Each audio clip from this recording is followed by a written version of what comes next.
Jiyaguda slaughter house market ను వెంటనే తెరవాలని బీఆర్ఎస్ నాయకుడు పట్లోల కార్తిక్ రెడ్డి డిమాండ్ చేశారు. ఈ మార్కెట్ పై వేలాది మంది కుటుంబం జీవనం ఆధారపడి ఉందని, దాన్ని మూసివేయడం అన్యాయమన్నారు.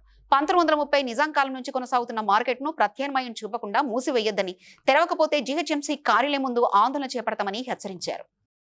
రోజు గడవకపోతే రోజు పని లేకపోతే రోజే గడవదు, మనం నడుస్తుందా? చాలా మంది రోజు కూలీలు ఉన్నాం మీరు.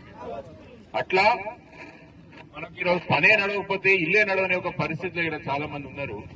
ఇవన్నీ కూడా ఆలోచన చేయకుండా మన జియాగూడ మార్కెట్, మన మేకల్ మండి ఏదైతే బంద్ చేసిండ్రో దానికి నిరసనగా ఇక్కడికి వచ్చిన మార్కెట్ సంబంధించిన మా అన్నలకి, మా తమ్ములకు, నాతో పాటు ఇక్కడికి వచ్చిన జీవన్ వ్యక్తి, మా తమ్ముడు శ్రీనివాస్ కే గాని అందరికీ పేరు పేరున నమస్కారాలు.